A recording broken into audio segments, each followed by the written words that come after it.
I'm South Alabama student Alyssa Newton here with Coleman Wolf at the Press Register, interviewing our new president, Tony Waldrop. Now, Mr. Waldrop, the presence that you have, you want to be able to be among the students and form relationships. You know, our former president, President Moulton, was very present among the students. How do you plan to do that within your first few weeks here? One of the things that we're planning to do is have a day a week, or depending on schedule, where I come over and it's known that I'm going to be in the dining hall and there'll be a table or around where we can just sit and chat informally. I like to hear from students what they're thinking about, what their concerns are, and what their successes are.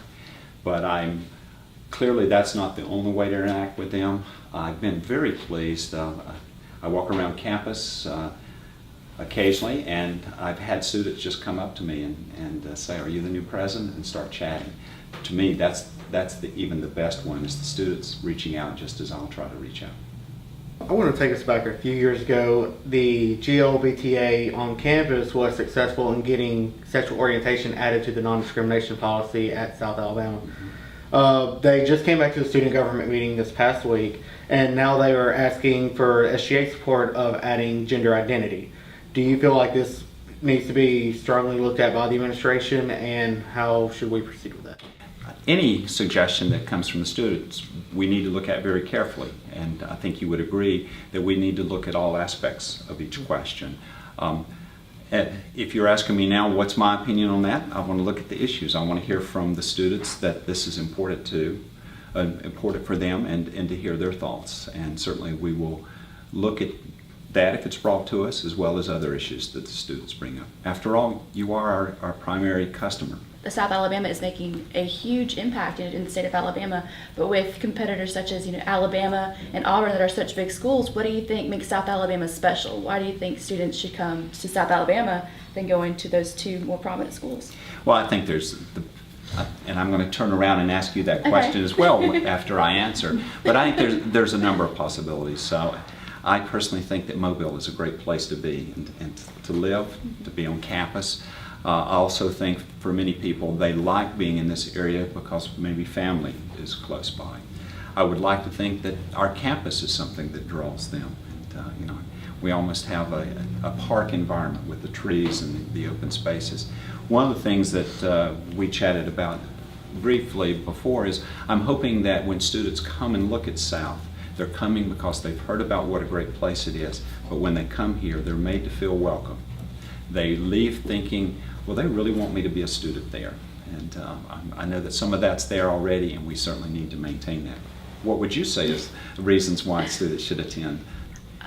Let's see. Well, I visited Alabama, I visited Auburn, Georgia, some of those schools, and I think that the reason I fell in love with South Alabama is because it is such a medium-sized school. It's not too big, and it's not really small, and I fell in love with the energy. I fell in love with the school spirit, just the athletic program growing, as long as just the all-around excitement about the university and how welcomed and how loved I felt just walking onto the campus.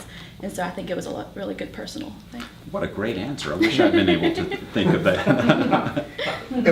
It was a second home for me. I'm from 6 hours away in the northeast corner of Alabama, so this is as far away as you can get from home within state tuition. So, but when I visited, it was truly a home away from home, and I feel like students can see that when they visit the campus. Excellent. I'm glad to hear that. And I like that phrase, home away from home, because you spend a lot of time at a university, and you want to feel like it's more than just somewhere where you're going to the classroom and that's the end of the day for you. I'm sure you've heard about this, especially with students going to be bringing this to your attention. The way the parking is given out, parking passes, is a number of placards by number of spaces. And students have been wondering, why has the university not been increasing parking spaces for especially allied health and Mitchell College of Business and these large colleges? Can we expect to see any kind of new parking in the future? I know it's a very complex issue, so. I have never either worked at a university or been on a university that usually it was faculty, staff, and students complaining about parking. What I would say is that we need to take several factors into consideration, not the least of which is I believe in sustainability principles. And do we really need more cars on campus, or should we be looking at shared transportation, having bus to provide to remote lots, so that you don't assume the first thing to do is build more lots. That could make the situation worse. Let's look at how we can be green in those decisions as well. And with allied health, business, and engineering being such big departments at the university, some departments and students feel that maybe, communications or other different majors are kind of pushed to the side and not really looked at. Is there any truth to that? And how would you like to better educate the students that they are cared about and that they are looked at? Well, there's several ways. First of all, if a university, when it has programs, in my mind, all the programs are important, or we wouldn't have them. I'm a scientist by training, a physiologist, or I used to be back when I was a full-time faculty member. But I will tell you that what's important to me is to seeing the vibrancy of a university that has many disciplines combined. It's good because we have those students, but it's good because they interact. I sincerely believe that all of them need to feel important. Many ways of doing that.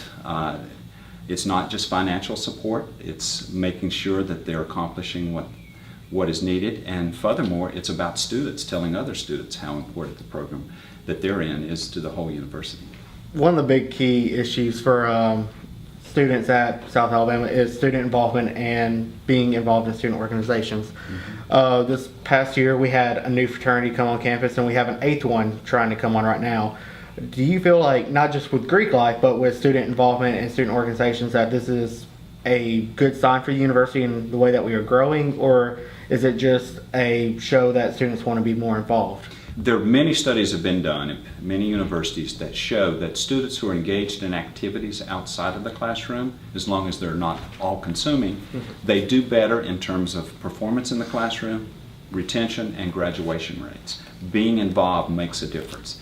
It also is back to the idea of a university. We want an educated citizenry, and if all you're doing is going to class, taking notes, and taking a test, you're not getting involved in the full environment of the university. So I certainly very much encourage student participation in many activities, but not at the expense of doing well in the classroom. Well, that's all the time we have. Thank you so much, President Waldrop, for sitting down and talking with us. And thank you for joining in.